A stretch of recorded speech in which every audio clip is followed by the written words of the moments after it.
Good morning, everybody. My name is Dan Dunlap, Regional Manager with the Cincinnati region for ERA Real Solutions. This is being recorded, so we will be blasting this out to everybody that couldn't make it on the call today.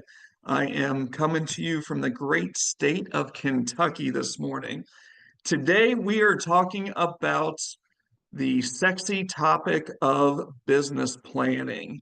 And in my experience, a lot of agents do not understand how to properly uh, complete a business plan. And that is why we're going to share with you today exactly what goes into my business plans when I meet with any new agent that joins ERA, whether they're brand new to the business or they've been an existing agent for 25 years. It doesn't matter. Every single agent needs a business plan. Those business plans, in my opinion, should be completed late December, early January for that calendar year. That seems to be the most common. But you can set up the business plan however you want, because remember, as an independent contractor, as a realtor, you can make the decisions how you want. If you want your business plan model to go from June 1st, 2025 to May 31st, 2026, go for it. But I'm going to walk you through this morning how I create and run our agents through a business plan. So, my goal for each and every one of you today is to take away one thing from this presentation that can help you personally or professionally. And the reason I say that is all too often we get bombarded with whether it's a class we take, a webinar, a training, a book we read, and we humans think that we need to incorporate 15 different things. We quickly get overwhelmed, and next thing you know, instead of trying to incorporate 15 things, you incorporate zero from that training or that book because there was too many things that you were trying to focus on. So that's why I always say just try to take away one thing from a book you read, a webinar, a training, a presentation. If you can take one thing, do that and do that well, add that tool to your tool belt, then you can move on and add something else. All right, what is a business plan? And I've heard all sorts of answers when I ask people what is a business plan.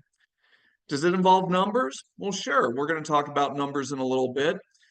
Does it involve a strategy? Well, yeah, most business plans do involve some type of strategy.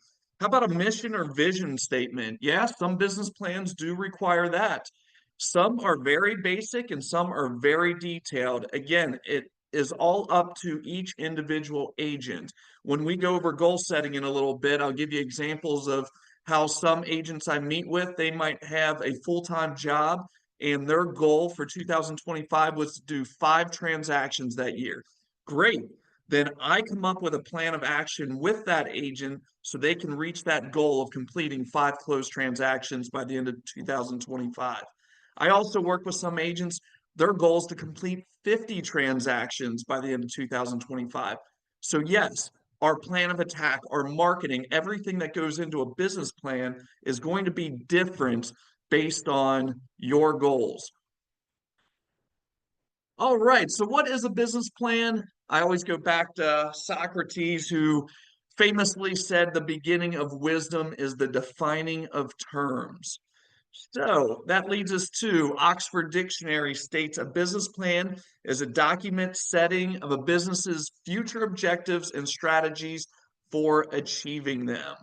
So this is something where we first are going to find out where we are as a human before we can go into your business.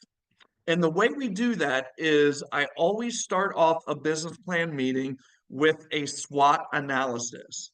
SWOT is an acronym, stands for strengths, weaknesses, opportunities, and threats. And again, every new agent that I've onboarded, whether they've been in the business 20 years or brand new to the business, we sit down and go over this. My business plan meetings take anywhere from 45 minutes to 1 hour tops, and it is This SWOT analysis is the baseline that I do with every single agent I work with when it comes to business plan.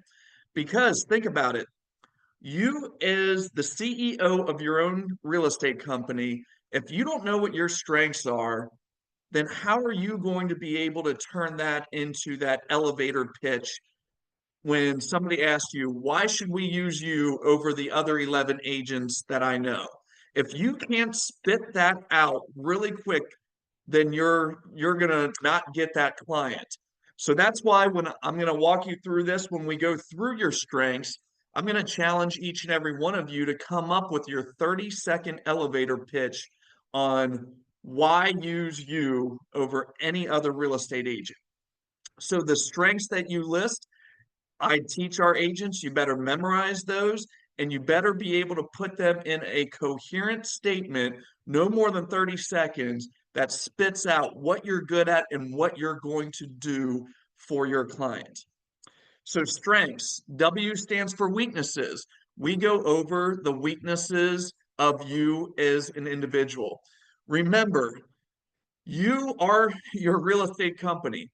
Your strengths and weaknesses of you as an individual are going to be your strengths and weaknesses of your company.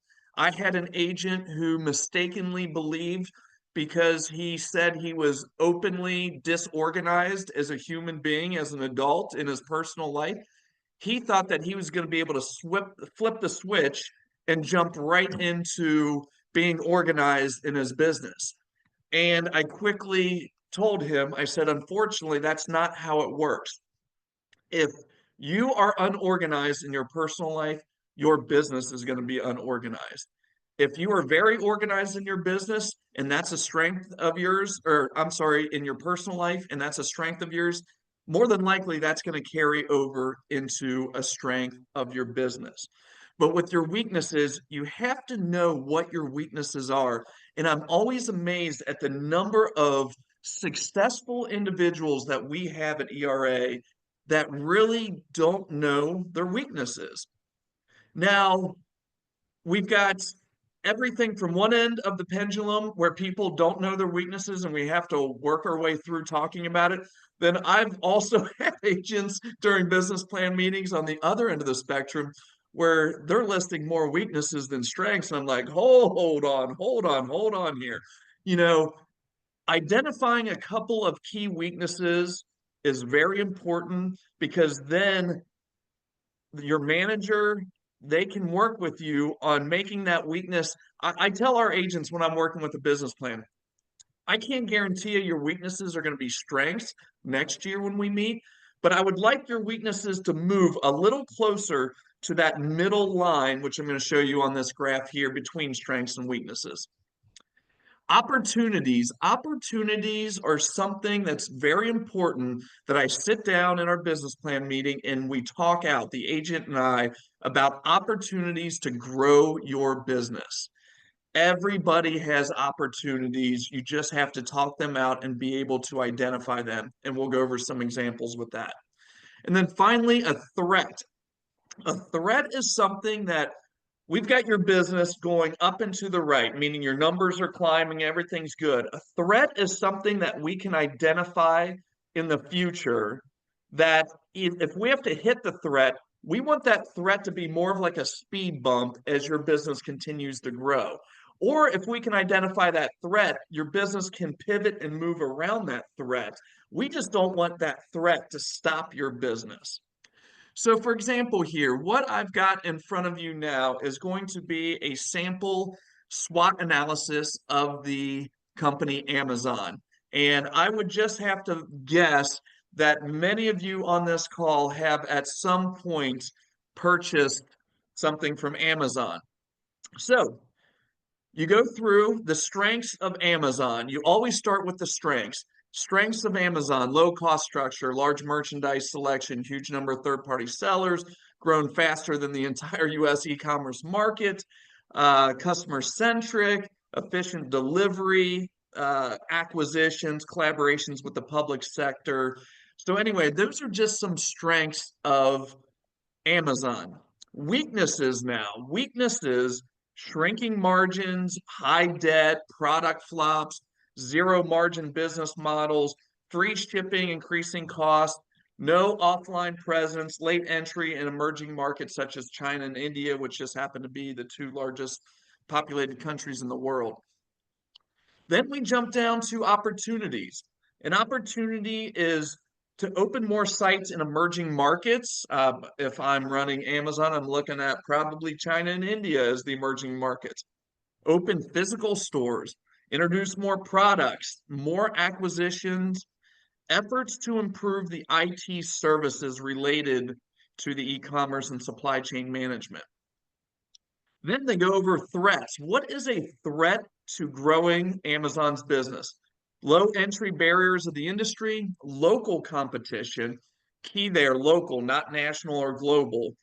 Lawsuits from publishers and rivals, that is a definite issue for them. Identity threat and hacking, government regulations, and threat to Kindle free ebooks.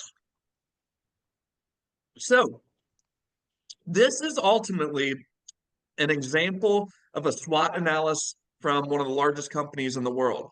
So what you can do with this information is I am going to show you now a sample of the one that I currently use. I'm sorry, Molly. I'm sorry. What was that? Kathy, do you have a question? Oh, no, sorry.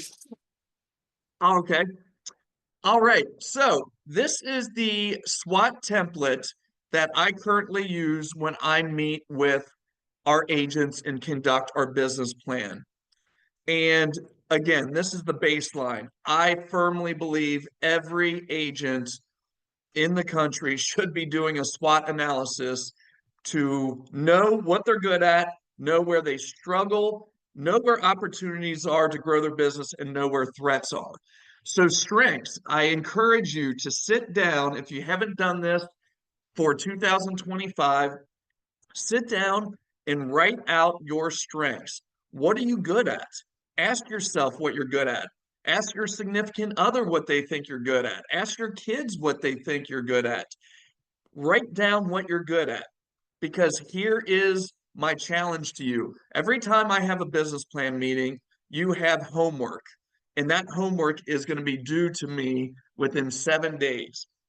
One of your homework items are, after we talk it out and you write down your strengths, what you're good at. My homework item for you then is to take those strengths and then turn them into that 30-second elevator pitch. So here's an example. If my strengths are, I'm a very good communicator, I'm detail oriented, and I am going to keep you updated all throughout the selling process of your home. So if those are my strengths, I'm going to turn that into a 30-second elevator pitch. When somebody asks me, hey, Dan, why should I use you to sell my house? I'm going to tell them, because I am so detail oriented. I'm going to make sure all the I's are dotted and T's are crossed. I'm such a good communicator that I am going to keep you updated on every process of this transaction. And finally, my customer service is second to none in this area, to where I am going to do whatever it takes to get you the highest possible dollar amount in the fastest amount of time. So that was a quick spiel of strengths that I, for example, would put down there. And then I'm able to take those strengths and I'm going to put them into that elevator pitch in order to tell somebody why they should use you. Now, you might sit here and think, because again, I've done this SWOT analysis hundreds of times with agents, and at my former job at the Newport Aquarium, I would do this with my staff. So I've heard and seen anything and everything. And I've had people say, well, I don't get asked very often, why you should use me. Okay, well, does that mean you shouldn't go through the process of writing down your strengths, knowing what you're good at, having that pitch, that sales pitch? Let me tell you, having a pitch is so very important. When I worked for a couple of nonprofits previously before ERA, I would go to this event every year that was called Quick Pitch, that I had 3 minutes to stand up in front of 500 to 1,000 donors, and you got 3 minutes to pitch your idea on why people should donate to your nonprofit. And wow, practicing for that, I got to do that about 3 or 4 times. Practicing for that made me very clear and concise of the message that I wanted to portray in order to get people hooked in order to donate to the nonprofit I was at. Same thing with real estate.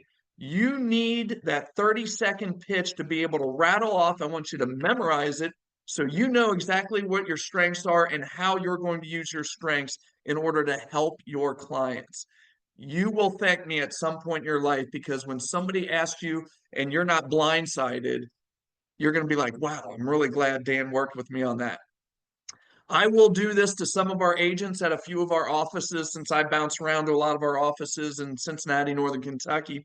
I'll randomly walk down a hallway and say, hey, Matthew, what are your strengths? And you should see some of the agents. Their eyes will light up like saucers. I mean, they're so caught off guard that I'm asking them, what are their strengths? What are they good at? And they're so caught off guard, it absolutely cracks me up, because I'm confident to say, when somebody asks me that, I'm able to rattle off my strengths because I practice these. I'm ready for the situation. You never know when somebody is going to ask you what separates you or why they should use you to buy or sell what could be their largest investment of their lifetime. So you need to write down your strengths, know them, memorize them, and turn them into a 30-second elevator pitch. All right, so after we go over strengths with the agent, then we go over to weaknesses. And I always tell people my weakness.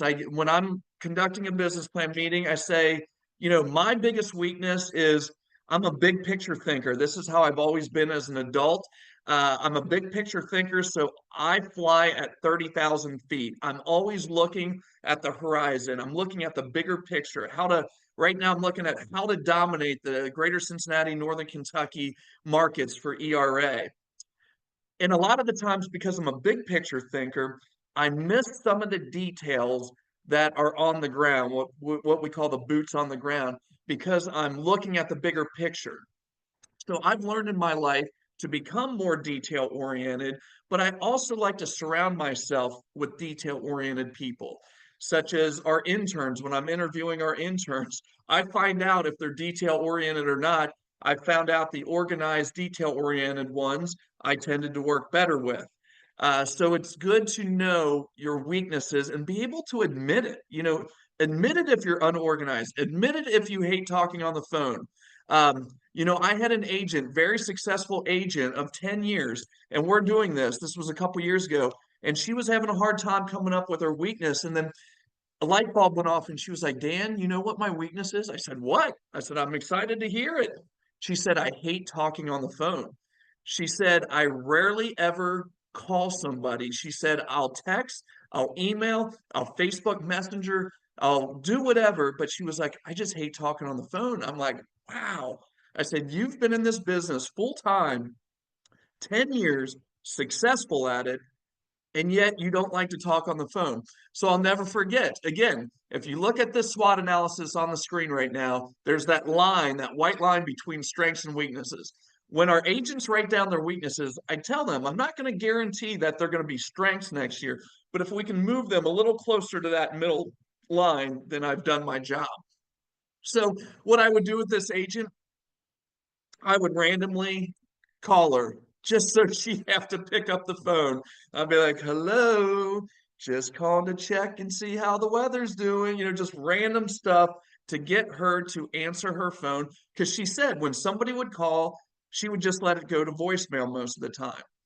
We had a training about a year ago from a national trainer, and he said his overwhelming message was, you're in real estate, you're in sales, pick up the phone.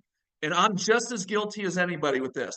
When my phone rings, I don't want to say, maybe 60% of the time I let it go to voicemail. especially if it's a number I don't know. But his point was, you're in real estate, you're in sales. If you have a listing, you never know where that call's coming from. Pick up your phone. So, that was a weakness of this agent's. And so, again, we tried to work on getting that weakness over towards the strength. But again, be honest with yourself. None of this I can't make you do honestly because you're a 1099, you're an independent contractor. But if you really want help with your business, start by knowing what your strengths are, start by knowing what your weaknesses are. Then we move down here to opportunities. So, an opportunity is something that we can identify together that will help grow your business. So, an opportunity for you as a real estate agent is something for you to sit down and think, okay, what's an opportunity for me to grow my business? Examples that I've had with other agents. One agent that I recruited to ERA, he was a huge fitness guy and he went to the gym 5 days a week. Actually, I went and worked out with him a couple years ago, just while I was recruiting him. And his opportunity we came up with was, instead of wearing an Under Armour t-shirt to the gym every day, he said, I asked him, I said, how many people at your gym know you're a realtor? He's like, well, not many. He's like, I don't really talk to people. I get in, I do my workouts, and I leave. And I said, okay, that's fine. I get it. That's awesome that you get in, focus on your health, knock your workout out, then you leave. But I said, why don't you get an Under Armour, a couple Under Armour branded t-shirts with your name, realtor on the back, ERA logo on the front or something? He absolutely loved the idea. So he got a couple of generic t-shirts made that had the ERA logo on the front, ERA Real Solutions Realty, had his name and his phone number, email address on the back. And so every day he went to work out, he was promoting himself without talking to anybody throughout his whole workout session. And so again, you could say that's one of the ninja selling techniques of Larry Kendall, where you're advertising, but you're not talking and asking people, hey, do you know anybody that's buying or selling? Strangers don't like to hear that all the time. But if you're advertising yourself, like in this setting, that was an opportunity for him to grow his business. Another opportunity I had for an agent was a one of our agents. I was just getting to know her. She just joined ERA, and she told me that she spent a lot of her time at her church on Sundays, and not only on Sundays, but I think Tuesday night she said she had like Bible study. So I asked her, I said, how long have you been doing this? She was like, oh, for a couple of years now, where my family's really involved in this church. I said, okay, how many real estate transactions have you had from your fellow congregation at church? And she's like, oh, no, I haven't had any, I don't. I said, well, okay. I said, do they know? Do the people that you hang out with on Sunday before and after church, where you have breakfast, lunch, whatever, do they know you're a real estate agent? She was like, well, probably not. I said, okay. I said, how many of those people do you think are going to be buying or selling or know somebody buying or selling in the next year? And she was like, well, I guess quite a few. And I was like, okay. So I asked her, I said, does your church do anything like a church bulletin? No, the church I go to, they have a bulletin that you can advertise in that everybody picks up on a Sunday. You could see all the companies that are advertising. She said, yeah. I said, what do you think about putting an ad in there? She put the ad in there, 2 leads within the first month, because she said, people were shocked to know that she was actually a real estate agent. And that's just another example of people that don't know you're a real estate agent. She was with these people every Tuesday night. She was with these people for 4 or 5 hours on a Sunday. They didn't know she was an agent. So we've got a couple of agents in the Anderson office here in Cincinnati. They actually combined and did a three-way publication advertisement in their local churches, and they already got feedback from just starting a couple of weeks ago. So that is a great opportunity. This was an opportunity for her to get more business. And by having that advertisement in the church bulletin, actually helped get her name out there without walking around shaking hands and saying, I'm a realtor, I want your business type deal. All right, so I would challenge you then to come up with opportunities in your own business, your own life. Where can you see and identify opportunities to grow your business? Some people tell me their biggest opportunity is their spouse, meaning you're a real estate agent, your spouse might work a W-2 job at a company or something, and your spouse has lots of contacts that they can pass out your business cards. So that could be an opportunity. All right, last one on the list here, threats. A threat is something, again, that we want to be able to identify that we can either use it as a speed bump or move around the threat. Excuse me. And threats seem to be the hardest one for our agents to identify. A threat, for example, I was meeting with an agent. She was with us for a handful of years, and she said, Dan, would a threat be that my husband just got offered a job in Austin, Texas? And I looked at her, I said, yeah, that's a pretty big threat if you're planning on spending money in advertising in farming neighborhoods in Cincinnati, but you're living in Austin, Texas. So that's a big threat. I had a couple of other agents, they told me a threat was actually their spouse, and that their spouse expected them to be home at nights to help with the kids and, have dinner together and all that stuff. And yet, that's when a lot of our clients want to see houses because they work during the day. So that was a threat to their business, was that their spouse wasn't supporting them in showing houses at 6 p.m. on a Thursday night. So again, a threat is something you want to identify that you can move around it if need be, or if you do hit that threat, it's more like a speed bump. So anyway, if any of you would like a copy of the SWOT, I'm more than happy to email me or email it to you. This is the one I use. You can generically Google it, and there's a lot of different versions out there, but do it. That's the main thing. Honestly, do it. Honestly, sit down with yourself, spend some quiet time, pour a glass of wine, grab a cold beer, bourbon, and you know what? Think about it. What am I good at? What am I not good at? What are opportunities and what are threats to my business? I guarantee you, if you go through this, honestly, it's going to help your business. All right. That is the threat, or I'm sorry, that is the SWOT analysis. And let me keep moving on here. Sorry.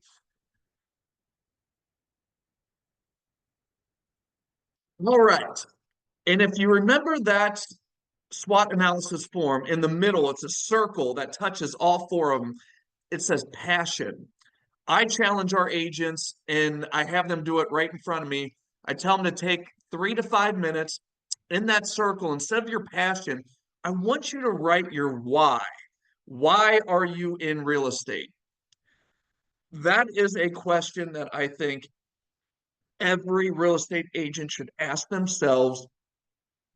Write it down, and every year check and see if your why is consistent with the previous year. If it changes, that's okay. Life changes.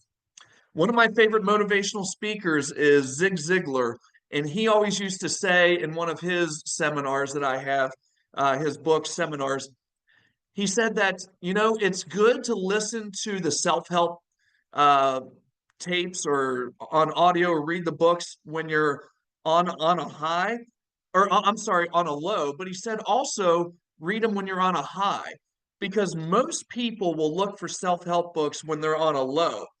And he said your mind absorbs things at different points in your life. Whether you just have a newborn at home, might be stressed out, whether your kids just moved off to college and you're an empty nester. So when you read books, when you do the same trainings over and over again, your mind will absorb things at different points in life.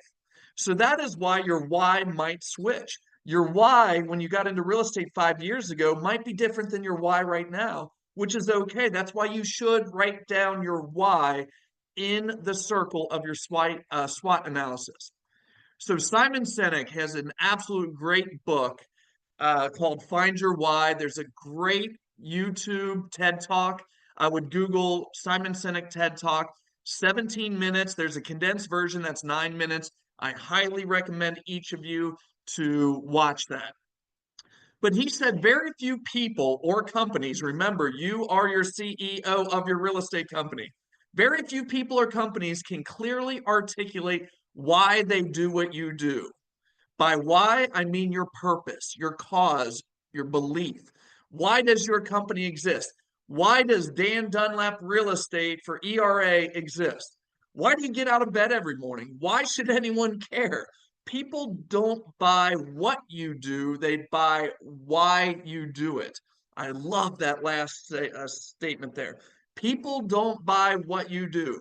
Okay, Dan, you sell real estate. That's what you do. But why do you sell real estate? Know your why. I've met with, again, so many agents and completed this, and some agents directly know what their why is, and some agents have no clue what their why is. Again, I can't give that to you.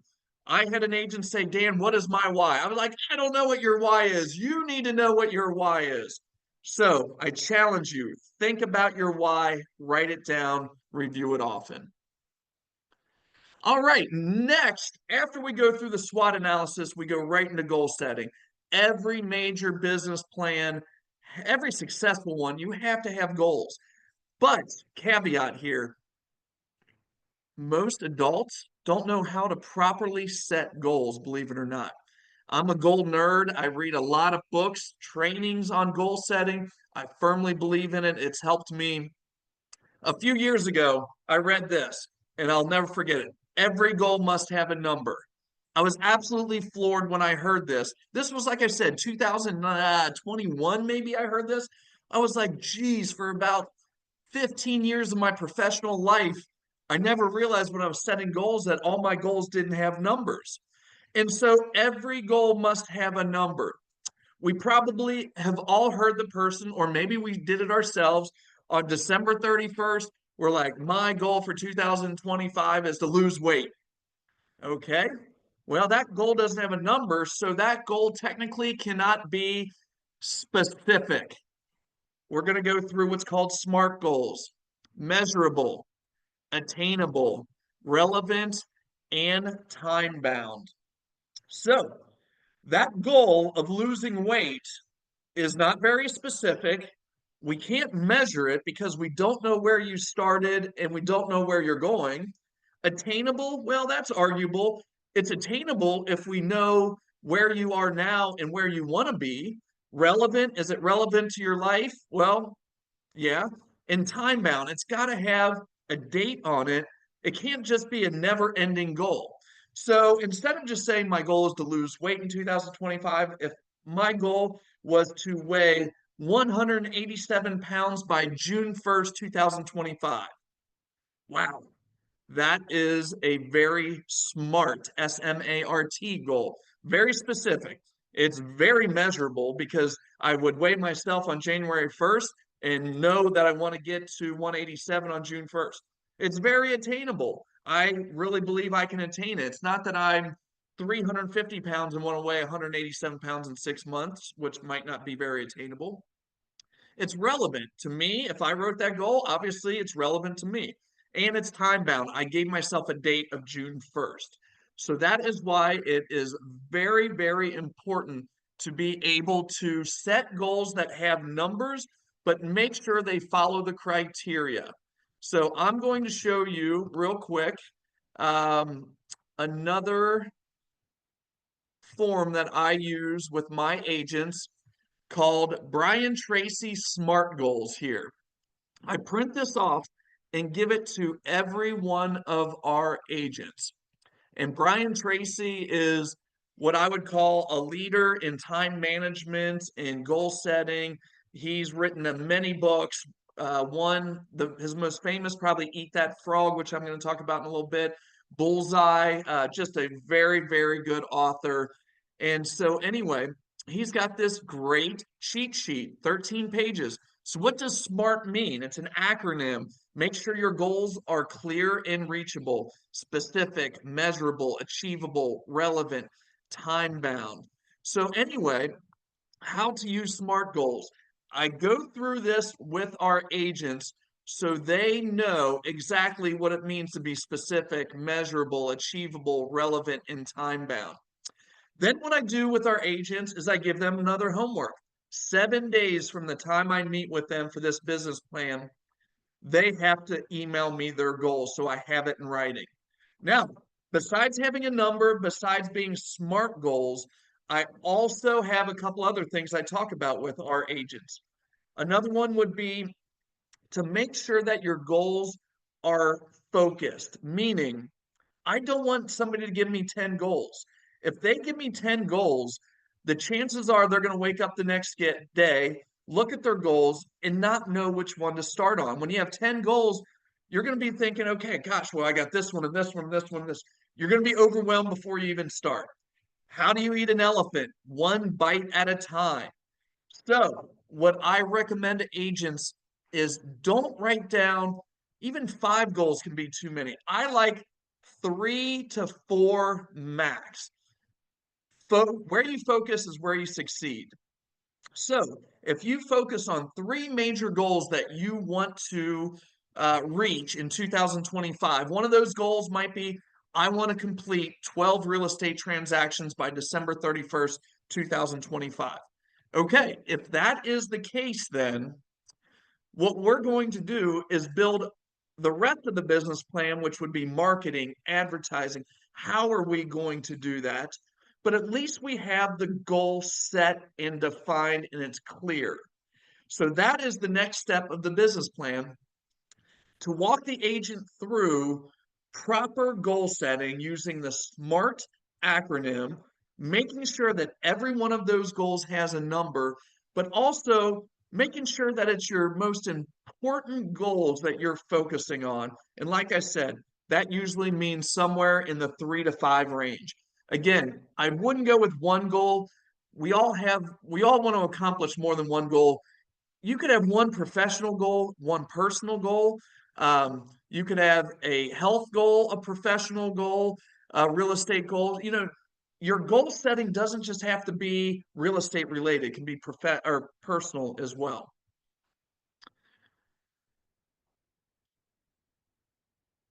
All right, so I mentioned Brian Tracy, one of my favorite authors. His books, this book right here called Eat That Frog, changed my professional life for the better when I read it first in 2012. And I reread it once a year now because it's so impactful, especially when it comes to the time management piece I'm going to talk about. But in his book, Eat That Frog, Mark Twain once said that if the first thing you do each morning is to eat a live frog, you go through the day with the satisfaction of knowing that is probably the worst thing that's going to happen to you all day. What the heck does that have to do with real estate? Well, your frog is your biggest, most important task, the one that you are most likely to procrastinate on if you don't do something about it. It is also the one task that can have the greatest positive impact on your life and results at that moment. So, key word in there, procrastinate. I'm not going to assume anybody watching this video and recording or live now, I'm not going to assume you're a procrastinator, but I am going to assume that you're a human being. And in my personal experience with 45 years on planet Earth, I myself have procrastinated and do procrastinate on certain things. I know most people that I'm very close with have procrastinated on things and do procrastinate. That is just something in our DNA for whatever reason for us humans. But his whole point of this is your frog is your biggest, most important task. For a lot of agents, the number one thing that you should be doing is prospecting for new clients. A lot of new agents, I do a circle and show the pie chart. 75% of every hour you spend in real estate should be on prospecting. That is a statistic straight from Fuel. ERA Anywhere did a study, and that is the 75% mark is so key. 25% should be on all the other stuff. The problem is most agents have those reversed. most agents spend 25% on prospecting and 75% on the other stuff. So, your biggest, most important task for most agents, it's prospecting, making calls, farming areas, advertising, marketing, networking, getting out there and meeting people. Yet they don't do it. They time block and say, okay, Dan, I'm going to prospect from 10 to 11 a.m. They might be at home because they didn't go in the office that day. It's 10 a.m. They sit down at their laptop. Next thing you know, the buzzer rings because their washing machine's up. So they get up, grab their clothes from the wash, throw it in their dryer.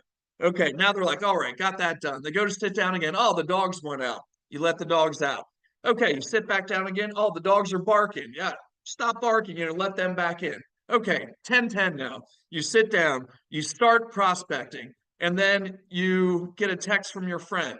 You start texting them back. Next thing you know, 10 minutes go by of texting with your friend and multiple other people, and now it's 10:20.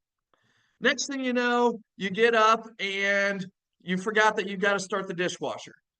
Long story short, it's 10:50 and you realize you've not spent a single minute on your biggest, most important task because you weren't focused. You were procrastinating on that.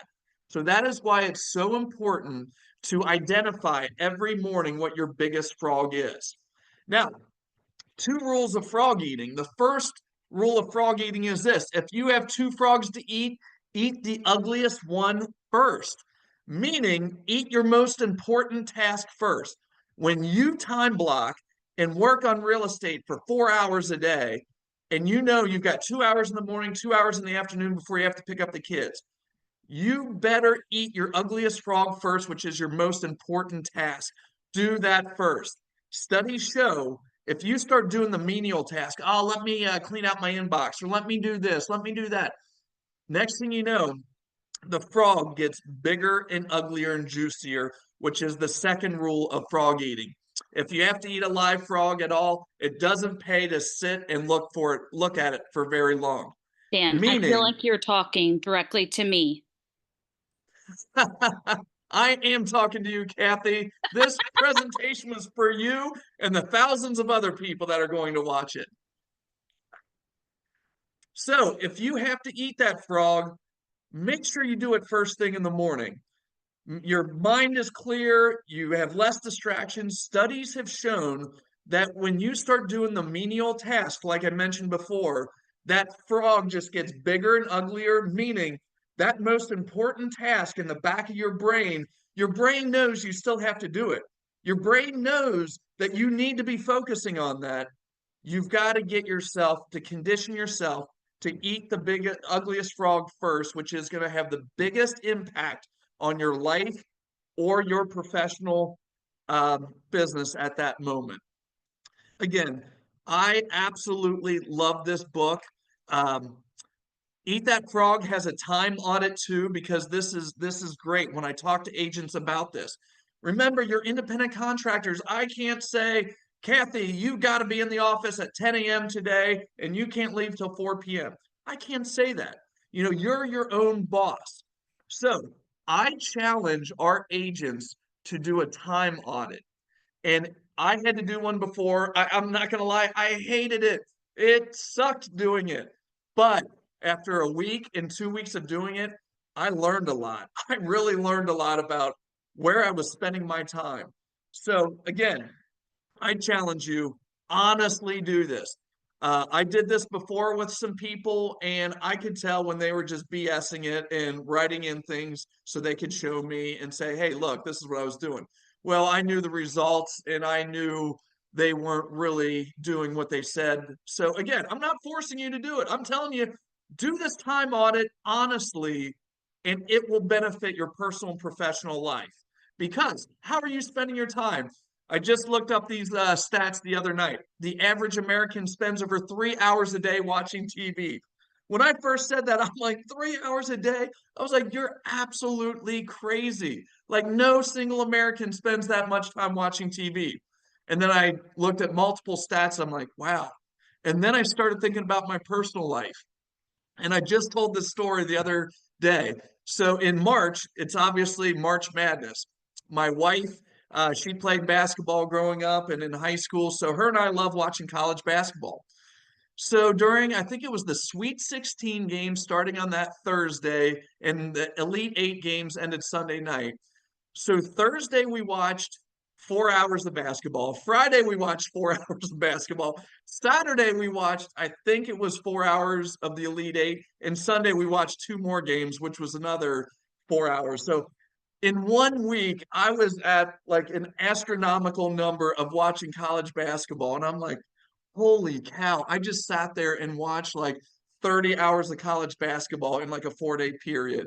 And I was like, well, I do fall into this category sometimes. And I'm guilty as anybody. When football season comes around, I love spending 3 hours watching the Bengals play. And then if my Broncos are on a West Coast game, I'll watch 3 hours of that. And then, as many of you know, I'm a huge golfer. I love watching the PJ Tour. Their broadcast on the weekends are 3 hours. So, yeah, I might not watch soap operas and reality TV and stuff, but I watch a lot of sports and I fall in this category. Then I saw another stat that says the average person spends over 4 hours a day on their phone. Now, that combines with ask yourself, what can you be doing to reach your goals I have my agent send me? What can you be doing to reach those goals instead of watching TV or on your phone? I urge you to take this time audit, honestly do it from the moment you get up in the morning to the moment you go to bed and do it consistently, not for one day, not for 2 days, not for 3 days, because that won't give you a really good overall view. Do it for a week minimum, 7 days minimum. If you can, do it 2 weeks. I guarantee you, if you honestly do this, you're going to be shocked at the results as far as like, oh my God, I really spend this much time doing this, or I spend this much time doing this. I did this one time and realized how much time I spend just responding to emails, just responding to emails. And realistically, most of the emails didn't need my response, but I felt obligated to respond. And next thing you know, that triggers another response and another one. I read a book one time, and it was by Tim Ferriss, and he said the whole point of email, when email was first created, was the term electronic mail, meaning instead of mailing it in the post office, you send it through electronic device to your inbox. But the whole point of it was the person checks it one time a day, just like your regular mailbox at home. If you're like my wife and I, we check ours like twice a week. We're terrible at checking our mailbox. But anyway, for some reason, as time went on and the email evolved, it's like that's a method of communication, but really it isn't, because how many times do you read an email, especially with another co-op agent or a title company or your client, and you don't know the tone? You're getting a weird tone. That's why, email is not the greatest communication tool sometimes. So again, I found I was spending way too much time on email. So in the book Eat That Frog, Brian Tracy tells this great story. Man, we only got 11 minutes left. I love talking about this stuff. Anyway, he tells this great story. He goes on vacation. You guys know how it is. You go on vacation, and next thing you know, your inbox blows up. So he came back from vacation in 7 days. He had something crazy like 849 emails that were in his inbox. And he's like, there's no way I'm going to be able to get anything done productive for the next few days while I go through all these. So what he did, he clicked on empty folder, took a deep breath, he emptied it all. And his thought process was, you know what? If it was that important, somebody's going to call me, text me, or they're going to follow up with another email. And he said, he goes on to tell him the story. A week went by, only one person followed up with him to say, hey, I sent you an email. I really need this. One person out of 849 emails actually really needed something. So he used that as an example. And again, I'm not telling you to go into your inbox and just delete everything, but just remember, if you do a time audit, it's going to tell you where you're spending your time and where you could be spending your time to reach your goals. Again, I love talking Zig Ziglar motivation. He always says motivation is a lot like filling up your gas tank. You need to do it daily or weekly. You don't wait until your car runs out of gas before you go to the gas station to fill up. And the reason I talk about this with business planning is because you got to be motivated to do it. You got to want to do a business plan. This is your business. I am spending an hour of my time to do a deep dive with you as the agent into this business plan. Don't you think you should be a little motivated to say, I want to know where I am now, and I want to know where I want to be at the end of this year, and I want somebody to hold me accountable to get there. Gosh, I would love it. I would love it if that was the case. So again, being motivated and being able to want to do the business plan is half the battle. Because again, I've talked to other agents I've recruited to ERA, and they would tell me, "Oh yeah, we did business plans at my other brokerage. We sat down and they told us some numbers, and this is what we expect you to hit, and then that was it." That is not a business plan. Remember, when it comes to goal setting, I can't give you goals. I've had agents ask me, "Dan, what are my goals for this year?" I don't know what your goals are. What do you want to accomplish? I'll go back to that previous example. I had one agent, they wanted to complete 5 transactions this year, and that's it. I had another agent, they wanted to complete 50 transactions. Don't you think everything that goes into the marketing, advertising, and networking of doing 50 deals is going to be much different than the 5 deals? Well, sure it is. But I don't care what your goals are, as long as they're smart goals and as long as I can help you reach them, I'm going to help you. So again, I don't do this just with our top agents. I do it with anybody. And once you realize that nobody can give you goals, they've got to be your own goals. I don't know what's inside you. I know some of our agents very well, but I don't really know what their heart wants and what their heart is really looking to accomplish this year. So that's why it's so important for you, and you only, unless you're part of a team, then you work with your team to come up with your goals. Your attitude's so important. It's your attitude, not your aptitude, that determines your altitude. I love that saying, just because it's not what happens to us in life, it's how we react to what happens. And that's what counts, especially in real estate. We've all dealt with terrible co-ops. We've all dealt with terrible clients, terrible title companies or lenders or whatever, and we just want to pull our hair out and drink 5 bottles of wine. But it's not what happens to us, it's how we react to it, which is your attitude. And again, why is this in business planning? Because when you have the proper attitude, the proper mindset, you're going to be much more able to reach your goals than you would without it. Where you focus is where you succeed. Again, I say that over and over to our agents that just join us, because they need to know you got to focus your goals. You got to be able to focus to know where you're going to succeed. That's why it's so important to write them down, and it's so important to write out the SWOT analysis. Our boy Zig Ziglar again, you are what you are and you are where you are because of what has gone into your mind. To change what you are and to change who you are, change what goes into your mind. I'm a big proponent, as many of you know, what's called Automobile University. If you're like me in real estate, you spend a lot of time in your vehicle. So instead of listening to the same radio station over and over again, or instead of listening to the same 500 songs you have downloaded, I listen to books all the time. I listen to podcasts. I love trying to stay on top of things that way. We call it Automobile University. I urge you, challenge you to start doing that. Your choices, as long as you're alive, you're either going to live to accomplish your own goals and dreams or be used as a resource to accomplish someone else's. Meaning it's your choice. You do not have to do the SWOT analysis. You do not have to do the time audit. You do not have to come up with your goals. But I tell you what, you're going to be behind the 8 ball if you don't. Kind of like what Tom Ferry says, don't worry about calling your sphere of influence, because somebody else will. If you're not going to do these things, somebody else will. So I urge you to make the right choice in order to want to do this and want to put an honest effort into it. And last, time management, I could go on and on about eat that frog, but the 10-90 rule says that the first 10% of your time you spend planning will save you in the 90% of the time in execution. So meaning, plan it out. A business plan works. You work the plan. Plan your work and work the plan. As Larry Kendall says from the Ninja Selling book, this system works. The system works. Doesn't matter what system, as long as you put it into place and work the system, it's going to work for you.